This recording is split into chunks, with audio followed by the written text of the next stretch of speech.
Hello everyone, నేను మీ Balakrishna. Welcome to my YouTube channel. అందరికీ good morning, good afternoon, good evening.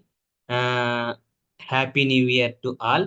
మనకి generative AI full stack developer zero to hero తెలుగులో ఎవరైతే మన వీడియోస్ని లైక్ చేసి సబ్స్క్రైబ్ చేస్తున్నారో వాళ్ళకి, ఇంకా ఎవరైతే చూస్తూ లైక్ చేస్తూ సబ్స్క్రైబ్ చేస్తారో వాళ్ళందరికీ అందరికీ హ్యాపీ న్యూ ఇయర్. అందరికీ మంచి జరగాలని చెప్పేసి మనసా వాచా కర్మణ కోరుకుంటున్నాను. ఈ ఛానల్లో కంటెంట్ కనుక నచ్చితే లైక్ చేయండి, షేర్ చేయండి, సబ్స్క్రైబ్ చేయండి. నేను ఇప్పుడు హ్యాపీ న్యూ ఇయర్ 2025 ప్రోగ్రామ్ ని ఎక్స్ప్లెయిన్ చేస్తున్నాను. ఇక్కడ పైథాన్ లో మనం ఏదైనా పాసిబుల్ అనమాట. ఇక్కడ నేను హ్యాపీ న్యూ ఇయర్ లో ముందుకు మనం తెలుసుకోవాల్సిందంటే రెండు తెలుసుకోవాలి. ఒకటి ఆస్కీ అన్నమాట. ఆస్కీ అంటే ఏంటంటే American standard code for information interchange అంటాము. ఇది క్యారెక్టర్స్ ని అనుకోవడం. అంటే మన క్యారెక్టర్స్ అంటే ఏంటంటే క్యారెక్టర్ కదా. ఇక్కడ క్యారెక్టర్స్ లో ఈ క్యారెక్టర్ లో రెండు కేసులు ఉంటాయి అనమాట. ఒకటి ఏంటంటే lower case, upper case. Upper case lower case letters ABC, upper case letter capital ABC ఎలా ఉంటాయి కదా. ఇవి ఈ క్యారెక్టర్ ని ఎన్కోడింగ్ చేస్తాయి అన్నమాట. ఎన్కోడింగ్ అంటే ఏంటంటే ఈ ఏలో ఉన్నదాన్ని ఎన్కోడింగ్ ఎలా డెసిమల్ గా మార్చిన తర్వాత ఈ డెసిమల్ వాల్యూస్ ఇచ్చుకొని దాన్ని వన్స్ అండ్ జీరోస్ లో మార్చుకుంటాం. ఎన్కోడింగ్ అంటే ఏంటంటే 1 0 0 1 0 అలా మార్చుకోవడం అనమాట. ఇప్పుడు ఇక్కడ ఆస్కీ కోడ్ లో స్మాలర్ క్యాష్ లెటర్స్ కి అయితే ఏమంటారంటే 97 నుంచి స్టార్ట్ అయింది అనమాట. 97 98 నుంచి స్టార్ట్ అయింది. అది అప్పర్ కేస్ లెటర్స్ లో 65 నుంచి స్టార్ట్ అయింది. 66 వీటిని మళ్ళీ ఈ 65 66 ని మనం ఏం చేస్తామంటే జీరోస్ అండ్ వన్స్ గా మార్చుకుంటాం అనమాట. అది ఈ యాస్కీ కోడ్ ని, తర్వాత అబిడిక్ కోడ్ అని ఉంటుంది. ఈ యాస్కీ కోడ్ ని మనం ఈ కంప్యూటర్స్ లో మనకు ప్రతి కంప్యూటర్స్ కానీ ఎలక్ట్రానిక్ డివైసెస్ ఏదైనా కానీ మనకి ఎలా వర్కౌట్ అవుతుంది అంటే ఈ ఆస్కీ కోడ్ కానీ అబిడిక్ కోడ్ కానీ వర్కౌట్ అవుతుంది అనమాట. ఇక్కడ చార్ట్ ఇచ్చిన చార్ట్ చూడండి. టెలికమ్యూనికేషన్ ఎక్విప్మెంట్స్ లో మనకు ఉపయోగపడుతుంది. ఇంకా అదర్ డివైస్ లో కూడా వాడుతాం అనమాట. మెయిన్ గా కంప్యూటర్స్ కానీ ప్రోగ్రామింగ్ డివైజెస్ ఏదైనా సరే మన ఇంగ్లీష్ లో రాయని, జర్మన్ రాయని, తెలుగులో రాయని కంప్యూటర్స్ ఇస్తే అది కంపల్సరీగా it will convert zeros and once అనమాట. జీరోస్ అండ్ వన్స్ లో మార్చడాన్ని ఏమంటారంటే మెషిన్ లెవెల్ లాంగ్వేజ్ అంటాం.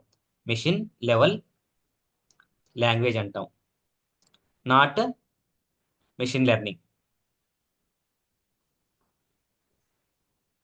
వీటన్ని గురించి machine learning, deep learning, natural language process వీటన్నిటి గురించి మళ్ళీ క్లియర్ గా ఎలా కన్వర్ట్ చేస్తాము, ఎలా కన్వర్ట్ అవుతాయి అన్ని మీకు క్లియర్ గా ఎక్స్ప్లెయిన్ చేస్తాను. ఇప్పుడు ఇక్కడ ASCII కొన్ని 7 బిట్స్ లో కానీ 8 బిట్స్ లో కానీ రిప్రజెంటేషన్ చేస్తాం అనమాట.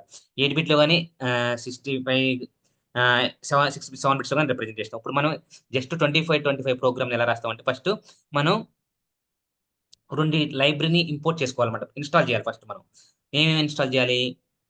పివై, పివై అంటే పైథాన్. పైథాన్ FIGLET అనే ఒక లైబ్రరీ మనం ఇన్స్టాల్ చేయాలి. ఓకే, దీన్ని ఇన్స్టాల్ చేయాలి. పిప్ అంటే పైథాన్ ఇన్స్టాల్ ప్యాకేజెస్ కదా. ఇక్కడ దీన్ని ఇన్స్టాల్ చేయడం వల్ల మనకి ఏమేమి ఇంపోర్ట్ చేసుకోవచ్చు అంటే మనకి ఆస్కీ ఆర్ట్ అంటారు అనమాట. ఆస్కీ ఆర్ట్ అనేది మనం ఇంపోర్ట్ చేసుకోవాలన్నమాట. ఆస్కీ ఆర్ట్ ని ఇంపోర్ట్ చేసుకోవాలంటే ఆస్కీ ఆర్ట్ ని వచ్చింది అనమాట ఈ పై బిగ్లెట్ లో. ఎందుకంటే ఈ ఆస్కీ అంటే ఏంటంటే క్యారెక్టర్స్ అనమాట. క్యారెక్టర్స్ అంటే ఏబిసి ఇలా ఉన్నాయి కదా. ఇలాంటి ఒక ఆర్ట్ గా మనకు చూపించడానికి ఇది ఉపయోగపడుతుంది. ఆస్కీ ఆర్ట్ అంటారు అనమాట. ఇది వస్తుంది. తర్వాత పిప్ ఇన్స్టాల్ క్రోమా, కలరోమా అంటే ఏంటంటే మనకి ఏదైతే ఈ క్యారెక్టర్స్ ఉన్నాయో ఆ క్యారెక్టర్స్ ని మనకి కలర్ రిప్రజెంటేషన్ చేయడానికి, వాటిని కలర్ చేయడానికి కలరోమా అని వాడతాం అనమాట. ఇవి రెండు ఇన్స్టాల్ చేసుకోవాలి మనం ఎక్స్టర్నల్ గా. తర్వాత వీటిని ఆర్సీ క్యారెక్టర్ ఆల్రెడీ ఇప్పుడు ఉంది కదా, దీని గురించి ఎక్స్ప్లెయిన్ చేస్తాను కదా. ఇప్పుడు చూడండి ఇంపోర్ట్. ఇప్పుడు వీటిని ఇన్స్టాల్ చేసేసాను ఆల్రెడీ. ఇంకొకసారి మీ కళ్ళ ముందే ఇన్స్టాల్ చేస్తాను. ఎలా ఇన్స్టాల్ అయింది జస్ట్ ఇక్కడ రన్ ఎంటర్ చేయండి, అది ఇన్స్టాల్ అవుతుంది. తర్వాత దీన్ని కూడా ఇన్స్టాల్ చేస్తున్నాను. రిక్వైర్మెంట్స్ ఆల్రెడీ సాటిస్ఫై అయిపోయింది కదా. ఇక్కడ దీన్ని ఎంటర్ చేస్తున్నాను అనమాట. దీన్ని రన్ చేస్తున్నాను. చూడండి ఇక్కడ ఇక్కడ రన్ చేస్తుంటే మనకి మీకు ఇక్కడ పై పిగ్లెట్ అంటే ఆస్కీ క్యారెక్టర్స్ అన్నాం కదా. కలరోమా అంటే ఇంపోర్ట్ ఫోర్ అనే దాని నుంచి ఇంపోర్ట్ చేసుకుంటాం. కలరోమాలో 4 అనేది ఇంపోర్ట్ చేసుకుంటాం అనమాట. ఇక్కడ ఫాంట్ సైజెస్ ఎలా ఉండాలో ఆ ఫాంట్ సైజెస్ మొత్తం మనం ఇక్కడ దీంట్లో ఉంటుంది అనమాట. ఫాంట్ అనేది పై పిగ్లెట్ లో కూడా అన్ని ఫాంట్స్ కానీ తర్వాత ఈ క్యారెక్టర్స్ కానీ మొత్తం దాంట్లో ఉంటుందన్నమాట. ఇక్కడ పై piglet format happy new year 2025 ఇచ్చాను. ఈ దాన్ని ప్రింట్ చేస్తాం, ఫాంట్ ప్రింట్ చేస్తాం. తర్వాత ఆ ఫాంట్ కి ఏం చేస్తాను నేను, గ్రీనా లేకపోతే 4 అనేది కలర్ మ్యాప్ అని చెప్పాను కదా.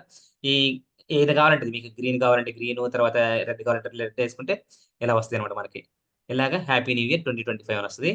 ఇది మన ప్రోగ్రామ్. ఇలా మనకి హ్యాపీ న్యూ ఇయర్ కాదు, మన ఇష్టం ఏదైనా. ఇప్పుడు ఇది ఎందుకు వాడుతున్నాం అంటే ఈ పై పిగ్లెట్ అనే దీన్ని ఇది ఎందుకు ఉపయోగపడుతుంది అంటే మనం బ్యానర్స్ రెడీ చేసుకోవాలన్నా కానీ, సపోజ్ మనం ఏదన్నా ఫ్లెక్సీలు చేసుకోవాలన్నా కానీ మనకి చాలా బాగా ఉపయోగపడుతుంది అనమాట ఈ పై పిగ్లెట్ అనేది. మీకు ట్రై చేయండి. దీని గురించి ఇంకా మరింతగా కావాలంటే కమెంట్స్ పెట్టండి. నేను మీకు మంచిగా క్లియర్‌గా అన్నీ తెలుగులో ఎక్స్‌ప్లెయిన్ చేస్తాను. PySpark, R language, Python, data science, machine learning, deep learning, natural language, generative AI, large language models, chat GPTs, Mistral 7బి, లామా మొత్తం మోడల్స్, లాంగ్చైన్ అన్ని ఫ్రేమ్వర్క్స్ మీకు తెలుగులో ఎక్స్‌ప్లెయిన్ చేస్తాను. ఈ ఛానెల్‌లో కంటెంట్ గనుక నచ్చితే లైక్ చేయండి, షేర్ చేయండి, సబ్స్క్రైబ్ చేయండి. ఇంతటితో ఈ సెషన్‌ని క్లోజ్ చేస్తున్నాను. Thank you. Signing off. మీ Balakrishna. Bye bye. Good night. Take